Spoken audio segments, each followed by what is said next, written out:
Hi అండి, నమస్తే. ఎలా ఉన్నారు అందరూ? నేను మీ Anusha. Welcome back to Telugu Ruchulu. ఈరోజు మనం చాలా హెల్దీ రెసిపీని చూడబోతున్నామండి. చాలా టేస్టీగా ఉంటుంది ఇది. బీట్రూట్ చట్నీ అనమాట. చాలా చాలా బాగుంటుంది. చాలా హెల్త్కి మంచిది కదా. చాలా సింపుల్గా, చాలా ఈజీగా చేసుకోవచ్చు. ముందుగా స్టవ్ పైన ఒక బాండీ పెట్టుకొని అందులో కొంచెం ఆయిల్ వేసుకోవాలి. ఒక 2 స్పూన్ల వరకు ఆయిల్ వేసుకోవాలి. ఆయిల్ కొంచెం హీట్ అయిన తర్వాత పచ్చిమిర్చిని అందులో వేసుకోవాలి. శుభ్రంగా వాష్ చేసి పెట్టుకున్నాను పచ్చిమిర్చిని. ఇవి అందులో వేసుకొని కొంచెం ఫ్రై చేసుకోవాలి. ఇవి కొంచెం మూత పెడితే మంచిగా మగ్గుతాయి కదా. మూత పెట్టేసి కొంచెంసేపు మగ్గించుకుందాము. ఒక 2 మినిట్స్ తర్వాత మళ్ళీ ఒకసారి తీసి కలుపుకోవాలండి. మధ్య మధ్యలో కలుపుకోకపోతే మాడిపోతాయి కదా. ఎప్పుడు బీట్రూట్ అనేసరికి కూరలు చేస్తూ ఉంటాం కదా. కూరలు అంటే అందరూ ఇష్టంగా తినరు, అందుకని చట్నీ చేయండి, చాలా బాగుంటుంది. ఇప్పుడు అందులోకి నేను ఒక 2 స్పూన్లు ధనియాలు వేసాను.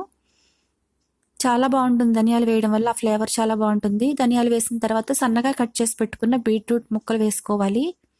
నేను ఒకటే బీట్రూట్ తీసుకున్నాను, కొంచెం పెద్దదనమాట అది. ఇదంతా బాగా మిక్స్ చేసుకొని మూత పెట్టుకొని మగ్గించుకోవాలి. బీట్రూట్ మగ్గడానికి కొంచెం టైం పడుతుందండి. దుంప కదా, అది ఏం బాయిల్ ఏం చేసుకోలేదు కాబట్టి అంతకుముందు కొంచెం టైం పడుతుంది. ఒక 10 మినిట్స్ వరకు స్లో ఫ్లేమ్లోనే పెట్టుకొని వేయించుకోండి, అప్పుడే మాడిపోకుండా ఉంటాయి. చూస్తున్నారు కదా, ఈ విధంగా గంట పెట్టి నొక్కితే ఇరిగిపోతుంది ముక్క. అట్లా ఆ విధంగా ఫ్రై అవ్వాలన్నమాట. అవి ఇప్పుడు చల్లారిపోయిన తర్వాత మిక్సీ జార్లో తీసుకుందాము. ఇందులో మనం చింతపండు ఏం వాడట్లేదండి, ఎందుకంటే బీట్రూట్ ఆల్రెడీ తీయగా ఉంటుంది కాబట్టి చింతపండు అవి ఏం అవసరం ఉండదు. ఇప్పుడు ఇవి మిక్సీ జార్లో తీసుకుందాము. మనం ఫ్రై చేసుకున్న బీట్రూట్, పచ్చిమిర్చి, ధనియాలు.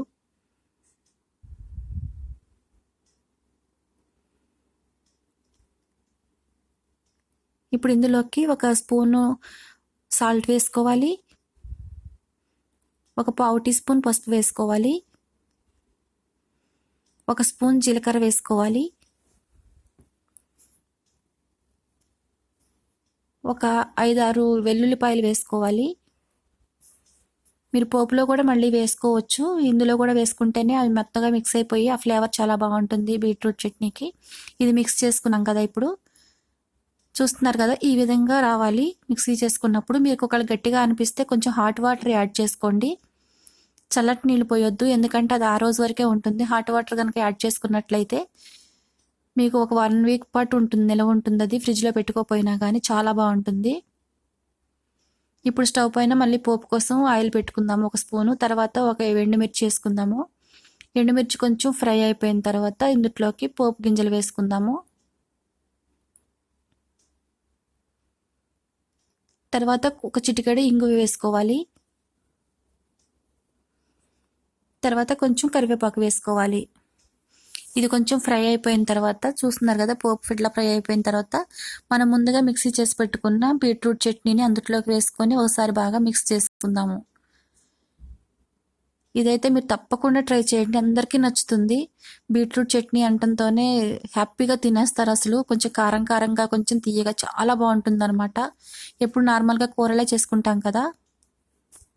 ఎంతో టేస్టీగా ఉండే ఈ చట్నీని మీరు కూడా ట్రై చేసి మీకు ఎలా కుదిరిందో మీ కామెంట్స్ ద్వారా నాకు తెలియజేయండి. మరిన్ని హెల్దీ అండ్ టేస్టీ రెసిపీస్ కోసం తెలుగు రుచులు ఛానల్ని సబ్స్క్రైబ్ చేసుకోండి. లైక్ చేయండి, షేర్ చేయండి, కామెంట్ చేయండి.